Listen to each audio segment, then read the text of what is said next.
the Kings. Why don't you bring on your buddy for us here? My guy, Mr. Hot Sauce himself.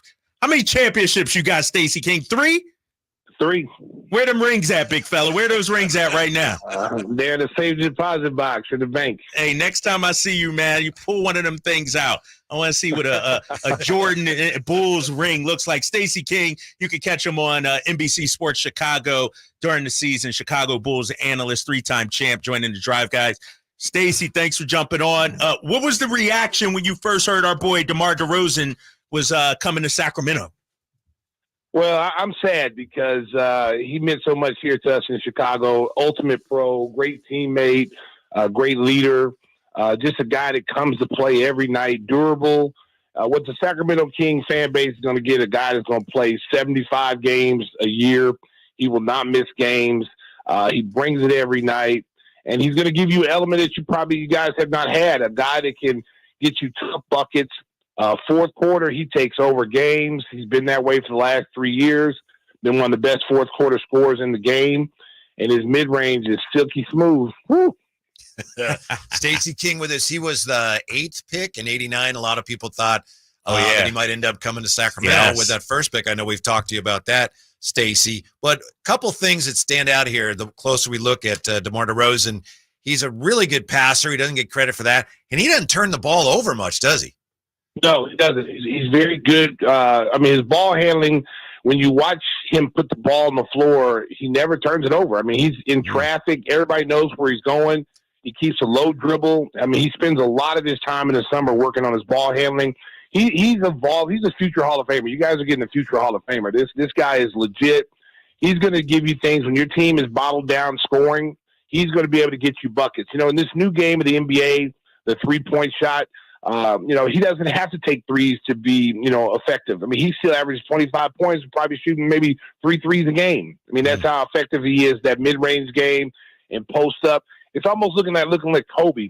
Kobe, when Kobe went into the post-up game, because, he really idolized Kobe, worked out with Kobe. He's one of the few guys that wear the Mamba shoes. He's just an ultimate. Stacy King joining us here at the Drive Guys, Sactown Sports 1140. Stacy, what kind of locker room guy is DeMar? What can you tell us about him behind the scenes? Well, he's a great guy. Your young players he's gonna take the young players under their wings. They're gonna probably work out with him in the summertime. All your young players, guys who are probably under 4 years, will go out to LA and work with him like all our young players do. Kobe White spent a whole summer with him last summer. You saw the year he had. Patrick Williams worked out with him 2 summers in a row. Dalen Terry this past summer. So your young players are going to gravitate to him. He's a guy that if you had some young players that were on the main roster that had to play in a G League game, DeMar is the kind of guy that's going to go sit at the G League game, cheering those guys on and really trying to, really try to coach them up. He's a veteran that, leads by example. This is the kind of guy you want in your locker room and for culture. And this is not a guy that's going to sit around and wave towels, at the end of his career. You guys are not getting that type of guy that's just going to sit there and pass out Gatorade and cheer and collect a check. This is a guy that can still get it done effectively. This is a guy that can still get you 25 and plus a night and can take over games when needed. You guys got a good one. Because you guys last year, I know it was a disappointing season last year from the season before, but this guy's going to give you an element that you haven't had. And you're going to have a lot of fun in Sac this year with him. Stacey King, nice enough to join us. How do you see him fitting in basketball-wise? Obviously, De'Aaron Fox pretty much runs the show. They run a lot of offense also through Domas. You got Malik Monk. When he comes in, he dominates the ball a little bit when he comes off the bench. How do you see DeMar DeRozan fitting into that, Stacey? Well, I think, that's where Mike Brown has to earn his money, because you're getting an all-star caliber player. You're not just getting a role player. You're getting, he was a 2-time all-star in the 3 years that he was here.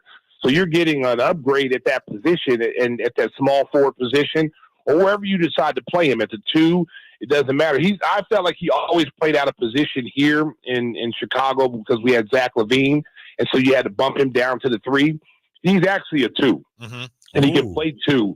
So, it's going to be, Mike's going to have to be creative because you guys have a really nice roster as far as some of the Martin, the kid, the 3-point shooter. Murray. You got Murray. And he's starting to evolve as well. But you got to be very creative with him because doesn't, people think he has to have the ball in his hands. People think he's ball dominant. He's like ISO. He's an ISO player. He's not really like that. When we had Lonzo Ball, he was filling lanes. He was getting out dunking. Lonzo made it easy for him and Zach to get easier, more efficient shots. And, when we lost Lonzo for the last 2 seasons, we had to change our offense to really go to his strengths. And then we lost Zach. So it was pretty much the DeMar DeRozan show, the last couple of years. But I think he'll fit in nice. I think he recognizes that he's on a playoff caliber team, and he wants to win a ring. He wants to win a ring. And, so he's going to come there and he's going to bring some leadership there. He's going to bring an attitude, a work ethic that other people will follow and respect. And he'll be loved by his teammates. Stacey, how did he handle the struggles out there in Chicago? I know, when you look at the roster and, you had some talent out there, but they could never just seem to put it together on the court and have success. How did he handle that, during some of those down times? Well, just like any superstar, you hate to lose. But one thing about, DeMar, he's not going to go out and get in the media and start, talking about his teammates or start talking about the organization. That's not who he is. He's a stand-up guy. He'll take responsibility for his own play. He'll say, hey, look, we need to play harder as a team. We're better than our record. He's a team guy. He's never going to throw anybody under the bus. At least he didn't do that here. And he should have done that many times, but he didn't. And but that's just not his personality. I mean, Greg Popovich loves him. They loved him in Toronto. He's a very good guy to have on your team when you want to talk about character. Character, and you're trying to establish culture. He's that kind of guy to have on your team. Stacey, one of the things that impresses me about DeMar DeRozan is that he's such a good player, an all-star, even though he's not the prototypical wing, doesn't shoot a ton of threes, master of the mid-range. I'm wondering, does he in some ways remind you of guys that you played with and against, the way he relies so much on the mid-range? Yeah, I mean, here's what I've always said about DeMar. If you got a guy who's not comfortable shooting threes and his percentage is under 30%, and his percentage of the mid-range game is like 70% or higher, then you a fool if you're not running plays for him to shoot mid-range games. Yeah. I mean, he listen, when you can still average 25 points without shooting threes, that's impressive. When you score 40 points in a game and only take 2 or 3 3-pointers, that's impressive. And I think a lot of times, guys, we get so caught up in this, let's run it and chuck it. Half these teams in the league can't even shoot, and they keep shooting all these threes. So, the teams who are effective at shooting the three, I think Golden State has created a monster. Everybody wants to be Golden State. And if you don't have those kind of guys that can shoot it and really shoot it like 35 to 37% or higher, you got to get the ball to the basket. You got to get to the free throw line. You got to do other things to manufacture points. And I think sometimes you don't see that. But with DeMar, you guys will have that because you still got Kevin Huerter. You didn't have to give him up. He's a great 3-point shooter. Fox is improved. Murray's a great 3-point shooter. Now you got a guy you can actually throw the ball into the box, isolate him, let him go one-on-one against one of the better defenders, whoever's guarding him. He's going to get buckets. He's hit game-winning shots time and time again here in Chicago. We call him the king of the fourth. A little off the Game of Thrones. We call him the king of the fourth here in Chicago. Yeah, because in the fourth quarter, when the game's on the line, you put the ball in his hands and he makes things happen. He's a winner. Hey, Stacey, the national media giving Chicago a lot of grief. You let Caruso go and you get Giddey.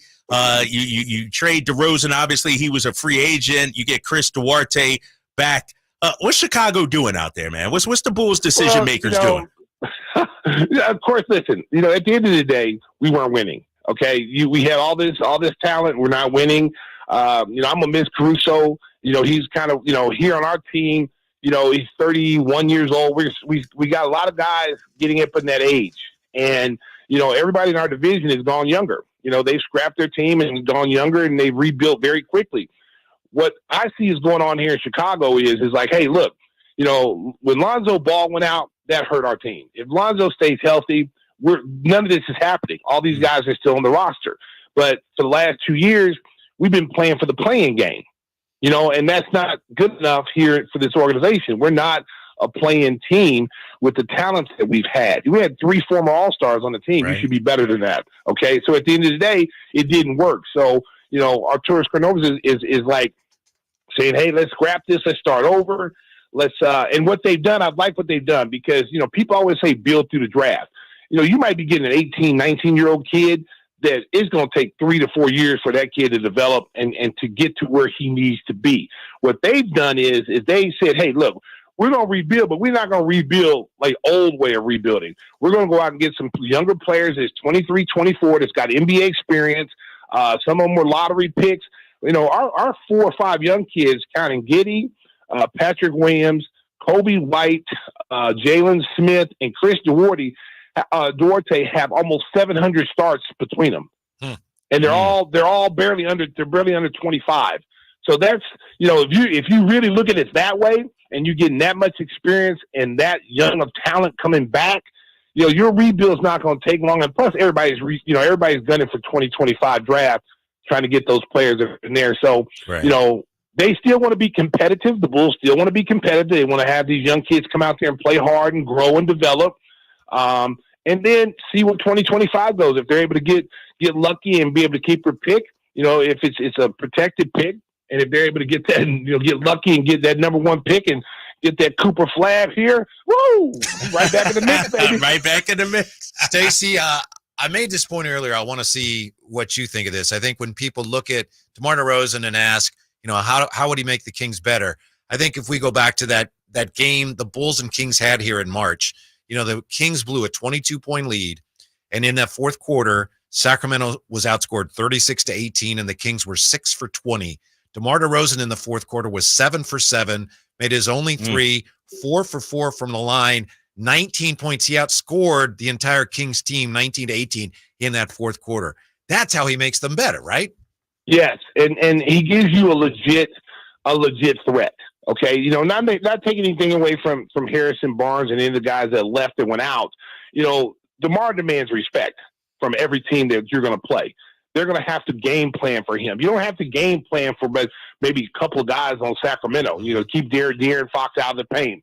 Sabonis, keep him from picking and diving and getting to the rim. You're going to have to game plan now for another guy, and that's going to take some pressure off these other guys to have to carry the team. You don't need De'Aaron Fox every single night from the point guard position and have to rely on him to carry the team and try to get wins. Now you got another guy that can come in there and take some pressure off those 2 guys and help you guys win as well.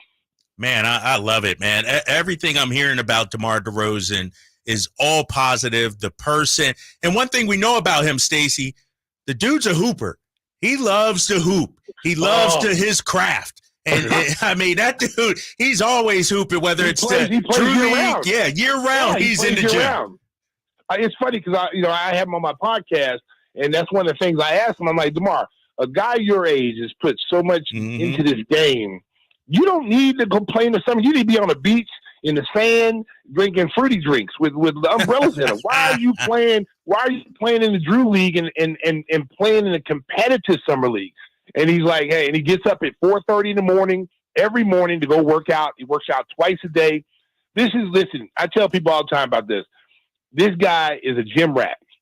Okay, he is not going to miss games. He's not going to be one of these star players when it's game time. I got to sit out. My toe hurts. My back hurts. He's gonna play. He's gonna play through pain. He is like indestructible. If you go back and look at his career from Toronto and where he's played, he does not miss games. I think his average is probably 75 games a season.